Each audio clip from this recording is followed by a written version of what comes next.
안녕하세요. 홍성규의 진보TV 홍성규입니다. 추석 명절은 잘 보내셨어요? 소중한 분들과 함께 행복한 명절 보내셨는지 모르겠습니다.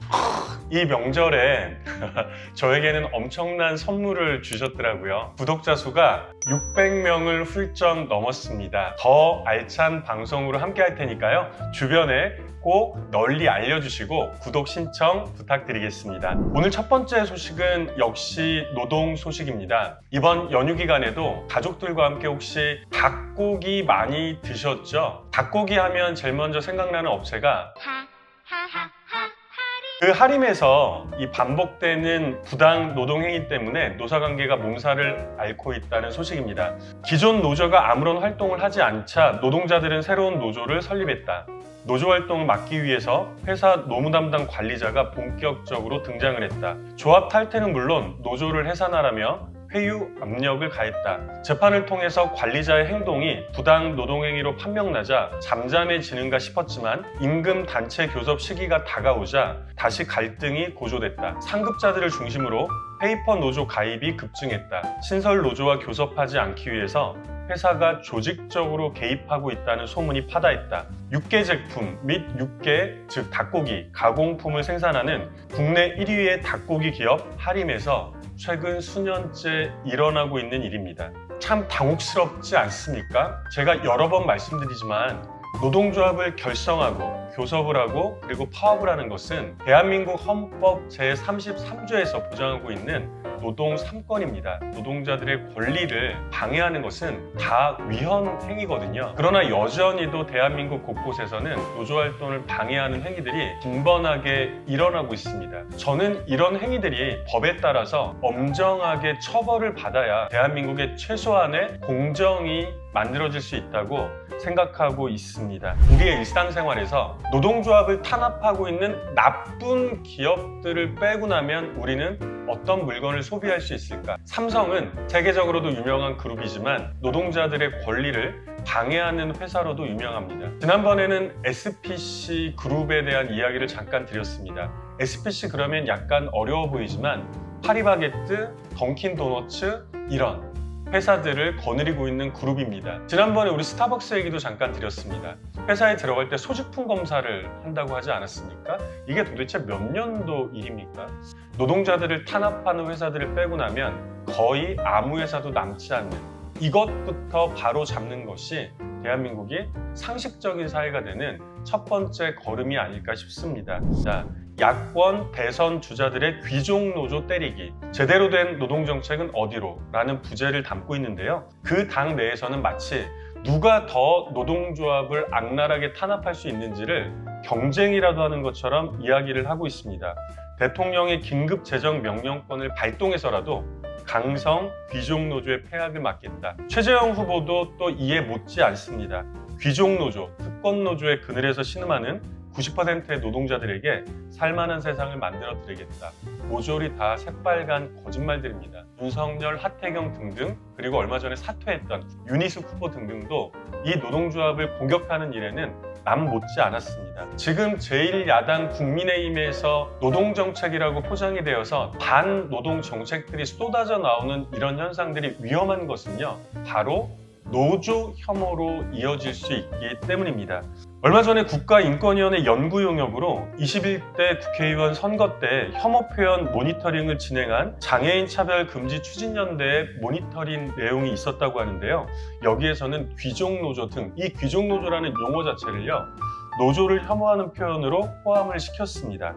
전체 혐오 표현의 92건 중에서 92건 중에서 무려 11건이 노조 관련이었다고 합니다.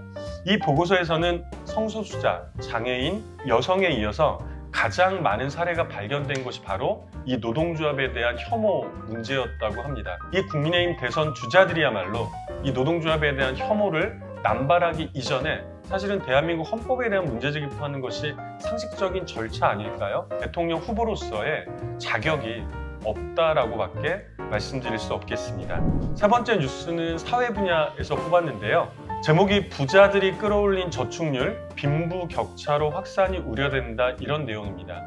한마디로 말씀드리면 최근 2년간 지속되고 있는 코로나19 사태로 우리 국민들은 아마 모두가 다 힘들 거라고 생각하실 것 같습니다. 그런데 문제는 이 코로나19 사태는 평등하게 힘든 것을 강요하지 않았다는 것입니다. 이 코로나19 사태 속에서도 돈이 있는 사람들은 더 많은 돈을, 돈이 없는 사람들은 더 힘들어지는 이런 상황에서 돈이 있는 더 많은 사람들의 저축률이 올라가고 있다는 것이죠. 그래서 기사에서 지적하고 있는 것은 이 저축률이 올라가고 있는 현상 자체가 사회의 불평등을 더욱 심화시키고 있다는 것인데요. 5분위 가구, 그러니까 상위 20% 가구의 월 평균 소득은 948만 원이라고 합니다. 즉, 한 달에 1,000만 원 정도의 소득이 있다고 하면 대한민국에서는 상위 20% 정도에 들어있다고 이야기할 수 있을 것 같습니다. 통계적으로 이분들이 세금이나 소비 지출을 다 하고 남은 여윳돈, 즉 흑자액은 346만 원에 달했고요. 이것이 저축으로 이어지고 있다는 것이죠. 그러나 반면에 하위 20%를 보도록 하겠습니다. 여기가 1분위인데요. 이 하위 20%의 월 평균 소득은 98만 원밖에 되지 않았습니다. 적자액이 31만 원이고요. 최소한의 생계를 꾸려가기 위해서 매달 31만 원의 빚을 지고 있다는 거예요. 코로나19는 다른 경제 위기보다 경제 충격이 훨씬 차별적이었습니다. 우리는 이것을 기억해야 됩니다. 차별적이었습니다. 충격이 큰 곳이 있었고 현상을 유지할 수 있는 곳이 있었고 그리고 수혜를 입는 업종이 또 있었습니다. 충격이 가장 큰 곳은 아시는 것처럼 자영업이나 서비스 업종에 계신 분들이었고요. 이런 비대면 업종 같은 경우에는 사실은 수혜를 입은 업종이라고 할 수 있죠. 그리고 아마 여러분들 경제 뉴스 보시면 이 코로나19 상황 속에서도 삼성전자는 늘 사상 최대의 수익률을 내고 있다는 이런 기사들이 연이어 나오고 있습니다. 우리가 여기서 생각해 봐야 될 것은 그러면 국가의 역할은 무엇인가라는 부분이겠죠.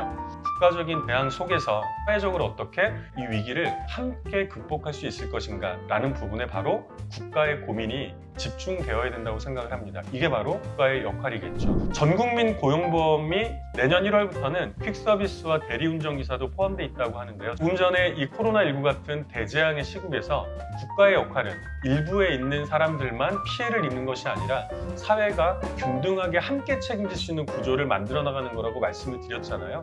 이것은 재난지원금만으로는 해결이 되는 일은 아닙니다. 가구 100만 원, 내지는 한 사람당 25만 원 이런 정도의 재난지원금은 그야말로 언발의 오줌누기라고 밖에는 표현할 도리가 없습니다. 이런 국가의 시책은 어디에서 사회 안전망을 촘촘하게 만들어내는 곳에서부터 그 책임을 다해야 됩니다. 즉 대표적인 것이 바로 이 전국민 고용보험 제도였죠. 2020년 총선에서 당시에는 원내 한석을 가지고 있었던 지금은 진보당으로 이름이 바뀌었던 민중당에서 가장 대표적인 정책으로 내밀었던 것이 바로 전국민 고용보험 제도였습니다. 이정희 전 통합진보당 대표가 전국민 고용보험 제도를 설명하는 걸 보고 아마 반가워했던 분들도 많이 계셨을 것 같습니다. 이 전국민 고용보험 제도가 논의의 과정을 거쳐서 작년에 일단 정부는 예술인들부터 고용보험 적용 대상에 포함을 시켰는데요. 현재 이 예술인들이 약 6만 8천 명이 고용보험에 새로 가입을 했다고 합니다.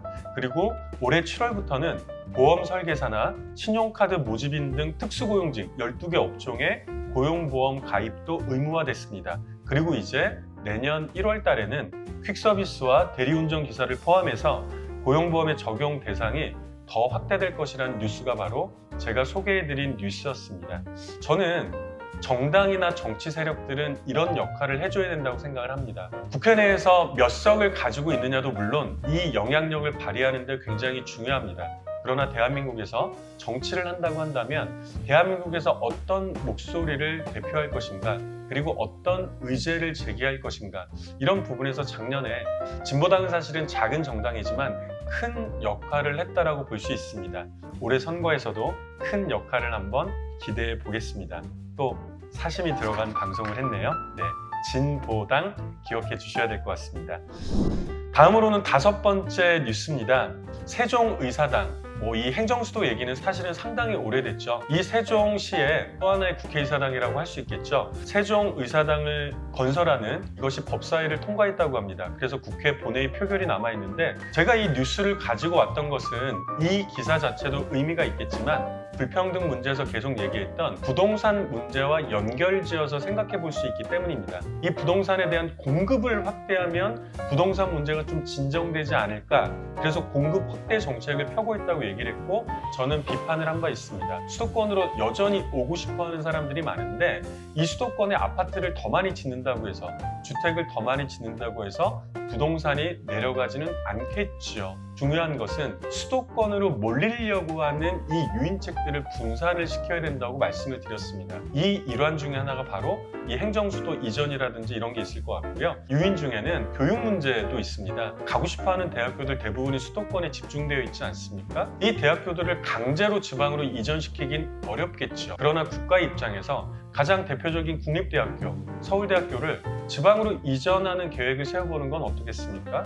그리고 이것이 신호가 되어서 유수한 많은 대학들이 더 좋은 환경 속에서 더 좋은 교육을 할 수 있도록, 그리고 이것이 부동산 문제뿐만이 아니라 대한민국의 균형 발전에 이바지할 수 있도록 이렇게 분산하는 정책은 어떻겠습니까? 저는 이번에 진보당과 같은 진보정당에서 부동산 정책에 대해서도 가장 획기적인 그리고 선제적인 정책들을 내놓고 있지만, 이 부동산 정책의 해법과 관련해서는 지역 균형 정책과 반드시 연결되었을 때 효과를 낼 수 있다고 생각을 하고 있습니다. 우리의 지혜와 고민을 좀 더 모아보기로 하겠습니다. 여섯 번째 뉴스는 군 트라우마 센터 하나 없는 징병국가, 정부 차원의 심리치유센터가 전무하다는 것입니다. 지난번 기사에서 제가 DP 이야기를 잠깐 드렸는데요. 처음으로 제기가 됐던 거는 2016년의 일이었다고 합니다. 당시 상황에서도 매년 1,700명, 엄청나죠? 이것도 아마 보고된 숫자일 거고요. 이보다 더 많겠죠. 1,700명에 이르는 그 청년들이 군대 내에서 다치거나 죽고 있는데 이 치유지원센터가 전무하다고 했습니다. 그래서 이때부터 제기가 되었는데요. 그럼에도 아직까지 군 트라우마 센터는 정부 차원에서 건립되지 않았습니다. 보다 못해서 민간에서 이 피해자들의 부모와 가족들이 먼저 나섰다고 합니다. 서대문구에 함께라는 이름을 가진 군 피해치유센터가 있다고 하는데요. 이것도 2016년도에 만들어졌습니다. 그런데 이것은 국가에서 만든 게 아니고요. 군 사건 사고의 피해 가족들이 직접 심리치유센터를 꾸렸다고 하네요. 2011년도 4월 달에 육군 논산훈련소에서 고열과 호흡 곤란 증세가 왔는데도 치료를 받지 못한 채 뇌수막염으로 사망했던 노우빈 훈련생의 어머니 공복순 씨가 이곳 대표라고 합니다. 사실 이 트라우마 센터는 여러 부처에 걸쳐서 많이 있습니다. 예를 들면 법무부 같은 경우에는요, 강력 범죄 피해로 인한 트라우마를 겪는 피해자들을 심리치료를 하기 위해서 스마일 센터를 지난 2010년도에 열었다고 하고요. 여성가족부에서는 성폭력 피해자의 심리치료 등을 위해서 해바라기 센터를 운영을 하고 있습니다. 그리고 이제 우리가 알고 있는 것처럼 지난 세월호 참사를 겪으면서 국가적으로 이 큰 규모의 재난을 겪었던, 또는 폭력을 겪었던 이런 트라우마 센터도 존재하고 있는데요. 대표적으로 세월호 참사라든지 포항 지진이라든지 강원도의 대형 산불 등과 관련해서 이 지원을 하고 있는 프로그램도 있다고 합니다. 거대한 국가폭력의 희생자들, 5.18 민주화 운동이라든지 독재 정권에 의한 고문 피해를 받았던 이런 피해자들과 관련해서도 심리치료센터가 지원이 되고 있다고 하네요. DP라는 드라마를 통해서 뿐만이 아니라 이 군대 내 폭력이라든지 군대 내 사건, 사고는 일상적인 문제가 되지 않았습니까? 이 군대 내에서 일어났던 수많은 사건, 사고들로 인한 이 피해자들을 지원하기 위한 군 트라우마 센터가 시급하게 건설이 돼야 되지 않을까 싶습니다. 마지막으로는요, 다들 아마 이 추석 연휴 기간에 보셨을 텐데요. 문재인 대통령이 유엔 총회에 BTS, 방탄소년단과 함께 참석을 했는데, 이 문재인 대통령이 유엔 연설에서 남북미 중에 4자 종전선언을 제안을 했습니다. 이 부분 관련해서는 구체적인 내용을 제가 설명을 드리진 않겠습니다. 다만 지난 2013년도에 이석기 전 통합진보당 의원이 국회 본회의 대정부 질문에서 제안했던 내용이기도 합니다. 제가 잠깐 읽어드리도록 하겠습니다. 한국이 먼저 4자 간의 회담을 제안하고 종전선언을 추진합시다. 60년째 이어진 기형적인 휴전, 정전 상태를 마감합시다. 반복되는 대결과 위기의 악순환을 이제는 끊어버립시다. 어떠십니까? 문재인 대통령이 유엔 총회에서 얘기했던 내용과 다른 점이 있습니까? 그러나 이석기 의원은 지금도 9년째 독방에 수감이 되어 있고요. 그리고 문재인 대통령이 유엔 총회에서 같은 이야기를 했습니다. 지난 22일 날 이 이석기 의원의 석방을 바라는 사람들이 구명위원회 주최로 석방 추석 한마당을 열었는데요. 이석기 의원이 이 자리에 서신을 보냈습니다. 제가 또 잠깐 읽어드리겠습니다. 보고 싶은 벗들, 사랑하는 동지들, 이제 9번째 가을입니다. 사방을 막은 벽면에서 나오는 숨이 턱턱 막히는 열기는 이제 줄어들어 갑니다만 코로나로 인한 면회 금지 때문에 한 40여일 동안 사람을 거의 보지 못하고 살았습니다. 우리 사회의 가장 낮은 곳에 감옥이 있다는 말이 실감이 납니다. 참 상상만 해도 끔찍한 일이 아닐 수 없습니다. 그러면서 대선과 관련한 이야기도 잠깐 전했습니다. 이번 대선은 보수와 진보의 대결도 아니고 나쁜 것과 덜 나쁜 것의 대결도 아닙니다.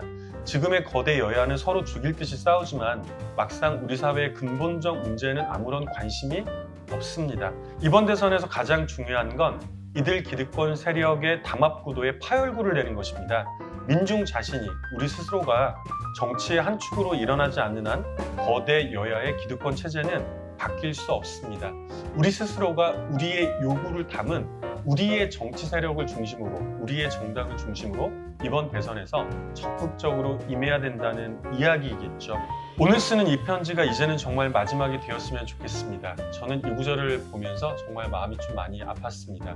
이석기 의원이 이번 추석 때 보냈던 편지가 정말로 마지막이 될 수 있도록, 그리고 곧 우리 모두 함께 만날 수 있도록 우리의 마음과 노력을 좀 더 모아봐야 될 것 같습니다. 두 번째 얘기는요, 지금까지 수많은 회담들과 합의들이 있지 않았습니까? 예를 들면 적대 정책을 처리하는 것, 연간 진행되고 있는 한미 군사 합동 훈련들, 이런 대규모 훈련들이 중단이 되는 것, 이 합의문에 담았던 수많은 이야기들이 하나하나 실천이 된다면 사실은 우리는 이미 종전선언과 평화협정 전 단계까지 와 있을지도 모릅니다. 이런 부분들에 대해서도 우리는 먼저 고민을 해봐야 될 것 같습니다. 이 종전선언과 평화협정 자체가 우리 사회 내에서, 한반도 내에서 바로 구체적으로 현실화가 될 수 있기를 바라는 마음, 저 또한 굉장히 크고요. 그것을 위해서 우리 모두 또 함께 노력해 가기를 바라겠습니다. 이번에도 저는 10분을 목표로 말씀을 드렸는데 또 많은 시간이 훌쩍 지났습니다. 이렇게 우리 사회에서는 매일매일 수많은 사건들이 일어나고 있습니다. 충분히 들여다보면서 우리의 나아갈 방향을 함께 고민해 보기를 바라는 마음으로 세상을 보는 눈을 만들었습니다. 오늘 뉴스 브리핑은 여기까지 마치겠습니다. 다음 주에 다시 뵙겠습니다.